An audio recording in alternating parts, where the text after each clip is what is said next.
हरिओम। धर्मानुरागी प्रेमी वृंद, आप जितने भी दर्शक हैं, भक्त वृंद हैं, आप सबको स्नेह भरा नमस्कार। यस्य माता उमा देवी पिता यस्य च शंकरः मूषकः वाहनम यस्य सह मां पातु गजानन। जपाकुसुम संकासम काश्यपेयं महाद्युतिं तमोरिं सर्वपापघ्नं प्रणतोस्मि दिवाकरम। भक्त वृंद, कल यानी मंगलवार को 14 जनवरी को मकर संक्रांति का पावन पर्व है। पिछले कई वर्षों में 15 जनवरी को भी यह पर्व लोग मनाए हैं और 15 जनवरी में भी मकर संक्रांति का पर्व मनाया गया है।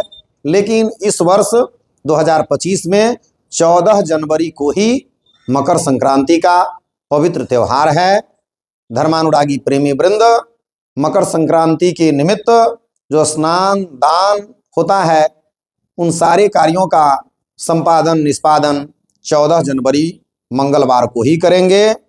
मकर संक्रांति के दिन भगवान भास्कर सूर्य नारायण धनु राशि से मकर राशि में प्रवेश करते हैं।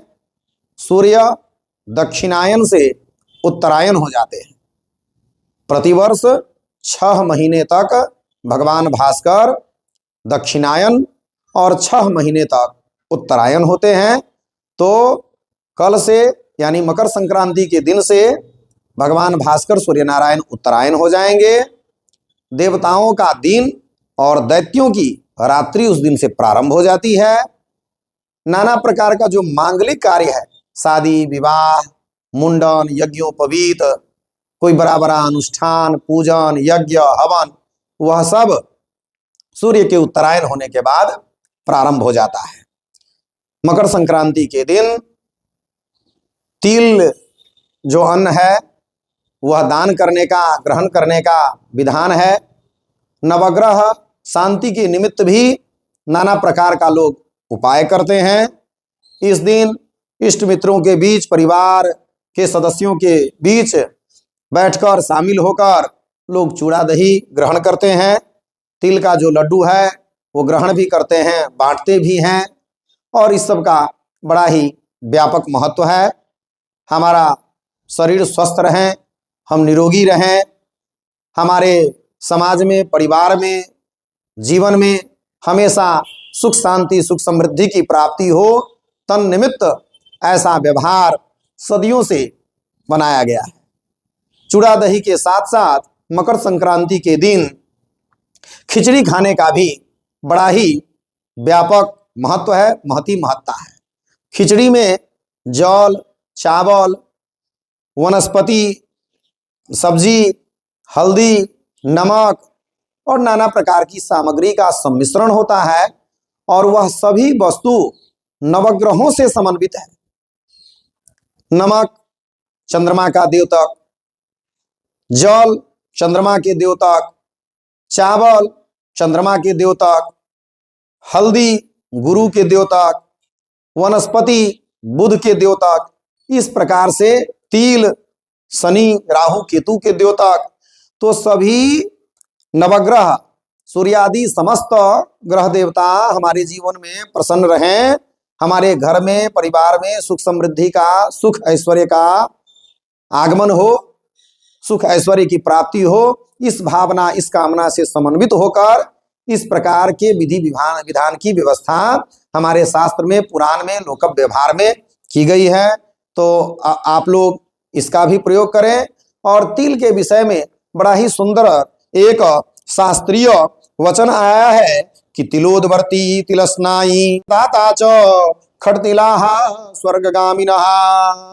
जो तिल उस दिन दान करते हैं, तिल से जो स्नान करते हैं, बड़े बुजुर्गों को आप देखेंगे जल में तिल डालकर या तिल का लेपन करके स्नान करते हैं। तिल स्नाई है तिल होमी। पहले बहुत पहले इस सब तरह का होता था कि लोग अलाव तापते थे और अलाव में भी 4 दाना 10 दाना तिल छोड़ देते थे ताकि तिल जलने से जो धुआं होगा वह धुआं शरीर में काया में लगे। तो तिल होमी तिलार्चकः। इतना ही नहीं, कल जितने भी देवी देवता हैं, लोग घर में भी कुल देवता गोसाई भगवान को और साथ में जो भी देवी देवता हमारे पूजनीय हैं, शंकर भगवान, हनुमान जी, सीताराम सरकार, इन सबको लोग तिल अर्पण करेंगे। तिल से उनकी अर्चना वंदना करेंगे। तिल भुक और तिल खाने का विधान है। तिल दाता च, और तिल को दान देने वाला। खड़तिलाह स्वर्गगामिनः, ये जो 6 प्रकार की तिल विधि बताई गई है, ऐसा जो करते हैं उनको नाना प्रकार का सुख और ऐश्वर्य इस संसार में प्राप्त होता है। भगवान विष्णु के वो परम प्रिय हो जाते हैं और भगवान श्री नारायण की महिमा से धर्म अर्थ काम मोक्ष चतुर्विध पुरुषार्थ की प्राप्ति उन्हें होती है।